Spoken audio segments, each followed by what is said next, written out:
सो hey everyone, कैसे हो आप सब। आई होप आप सब बहुत ज़्यादा अच्छे होंगे। So welcome to our learning academy. तो आज जो हमने टॉपिक करना है हमारे क्लास 12th का जो डिफरेंस हमने करना है वो है हमारा difference between final goods and intermediate goods.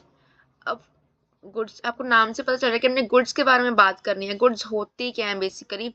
Goods हमारी वो चीज़ें जो कि हमारे पास फिजिकली अवेलेबल हैं या जो हमारे फर्दर प्रोडक्शन में काम आएंगी, या हम जो चीज़ें प्रोड्यूस हो चुकी हैं ऑलरेडी, वो हमारी जो की चीज़ें हमारे पास फिजिकली अवेलेबल है, हमारे पास यूज़ करने के लिए अवेलेबल है।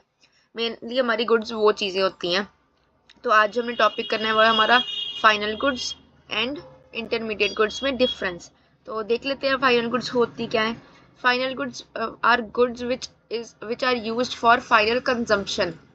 अब नेम से पता चल रहा है कि फाइनल जो कि फाइनली प्रोड्यूस हो चुकी है, जो फाइनली कंजम्पशन के लिए अवेलेबल है, जो कि हम जिसे कंज्यूम कर सकते हैं हम डायरेक्टली, वो हमारी अब वो क्या है, फाइनल गुड्स।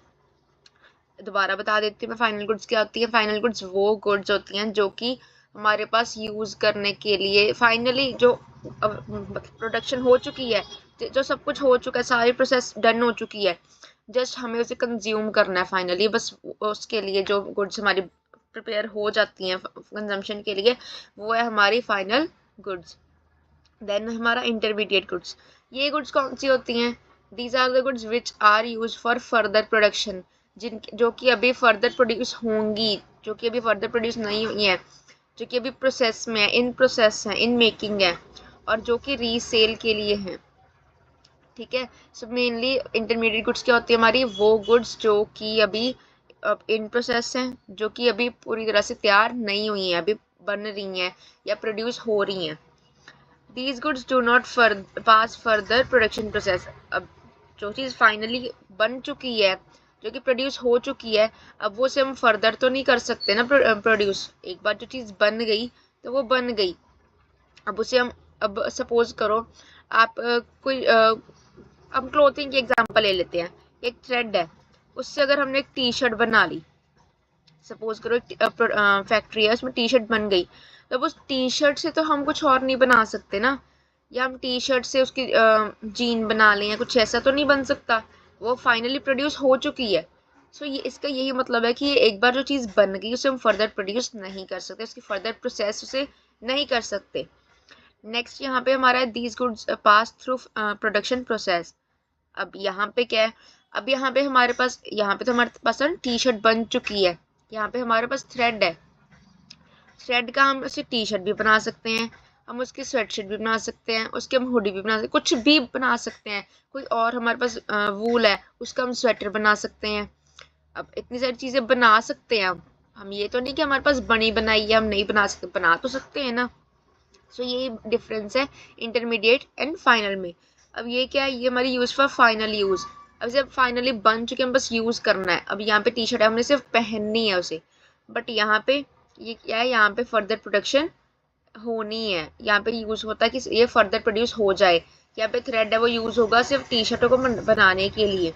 टी शर्ट बनी नहीं है, अभी बनानी है। These goods are included in estimation of national and domestic income। अब ये क्या है? ये दोनों चीज़ों में इसका इंक्लूजन होता है कि नेशनल इनकम में भी और डोमेस्टिक इनकम में भी, कि नेशनल लेवल पे भी जो इनकम हो रही है उसमें भी, और जो डोमेस्टिक लेवल पे इनकम हो रही है उस पे भी। These goods are not included in estimation of national income। अब ये जो गुड्स है, क्योंकि ये तो अभी बनी भी नहीं है, यहाँ पे तो बन चुकी है ना, तो इन्हें हम कहीं भी सेल कर सकते हैं। तो जब सेल करेंगे तो ऑब्वियसली हमारी इकोनॉमिक ग्रोथ हाई होगी, देन हमें बेनिफिट होगा, हमारी नेशनल इनकम को भी बेनिफिट होगा। बट यहाँ पे ये इंक्लूड नहीं होगा। यहाँ पे क्यों? क्योंकि अभी यहाँ पे चीज़ प्रिपेयर नहीं हुई है, अभी प्रिपेयर होनी है। जब होगी देन वो चीज़ इंक्लूड होगी, जैसे यहाँ पे हो रही है। यहाँ पे एग्जाम्पल हम इन्होंने लिया मिल्क बॉट बाय कंज्यूमर। अब यहाँ पे क्या, हम अगर फॉर एग्जांपल मिल्क की बात कर ले, तो यहाँ पे मिल्क है, एक कंज्यूमर ने, एक इंडिविजुअल ने लिया है, खरीदा है, तो वो क्या उसे डायरेक्टली कंज्यूम भी कर सकता है। ठीक है। देन अगर उसे डायरेक्टली पीना है तो वो पी भी सकता है। उसे उसका कुछ बनाना है, उसकी टी बनानी है, कॉफ़ी बनानी है, कुछ भी वो बना सकता है। उसे वो चीज़ नहीं है कि उसे नहीं यार अभी मैं कैसे, अभी मैंने बेचना है, ये खरीदना है, ऐसा कुछ नहीं है।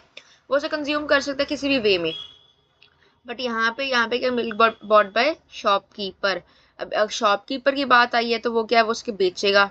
अगर कोई हम स्वीट शॉप कीपर की बात करें तो वो से उसकी स्वीट्स बनाएगा। तो ये सब चीज़ें हैं। अगर कोई डेयरी प्रोडक्ट की बात करें कि है ना, कि कोई डेयरी चलाता है कोई पर्सन, तो उसने क्या, उसके पनीर भी बनाएगा, उसका खोया बनाएगा। सो वो फर्दर प्रोड्यूस करेगा चीज़ें। बट यहाँ पे डायरेक्टली हम ये नहीं कि हमने प्रोड्यूस करना है, हम यहाँ पे कंज्यूम कर सकते हैं, हमें किसी ने कुछ नहीं बोलना। सो यही मेनली डिफरेंस है। हम एक बार ओवरव्यू कर लेते हैं कि हमने अभी तक क्या पढ़ा है। फाइनल गुड्स क्या होते हैं, वो जो हमारे फाइनल कंजम्पशन के लिए होते हैं। इनमें कोई भी फर्दर प्रोसेस नहीं होता है कि हम प्रोडक्शन करनी है, ये फाइनल यूज़ के लिए होते हैं। ये नेशनल और डोमेस्टिक दोनों तरह की इनकम इसमें इंक्लूड होती है। देन क्या इसमें एग्जांपल, हम कंज्यूमर ने, किसी भी इंडिविजुअल ने एक मिल्क बाय किया है, या यहाँ पे मैंने उसका क्लॉथिंग का भी एग्जांपल दिया था, थ्रेड वाला, टी शर्ट वाला, तो अब वो भी इसमें लिख सकते हो। देन हमने इंटरमीडिएट गुड्स में क्या पढ़ा अभी तक कि ये कौन सी गुड्स हैं जो कि फर्दर प्रोडक्शन के लिए यूज़ की जाती हैं या फर्दर रीसेल के लिए यूज़ की जाती हैं। यहाँ पे प्रोडक्शन होती है, फर्दर प्रोडक्शन प्रोसेस होती है। यहाँ पे क्या है, ये फर्दर यूज़ की जाती हैं प्रोडक्शन के लिए गुड्स। और यहाँ पे कि यहाँ पे ये इंक्लूड नहीं करता किसी भी तरह के नेशनल इनकम को। और यहाँ पे मिल्क की एग्जांपल जो शॉपकीपर वाली मैंने आपको बताई, ये यहाँ पे अब वही क्लोथिंग वाली जो यहाँ पे लिखी थी, आप यहाँ पे मैंने बताई थी, वो भी आप यहाँ पे लिख सकते हो। कि यहाँ पे तो था ना कि हमारे पास टी शर्ट बन चुकी है, बट यहाँ पे है कि हमारे पास थ्रेड है, उससे हम टी शर्ट भी बना सकते हैं, उससे हम कुछ और चीज़ें भी बना सकते हैं, ये सब। Okay, so yeah, that's all for this video. If you like this video, please like, share, comment and subscribe to my channel. Thank you. Bye bye.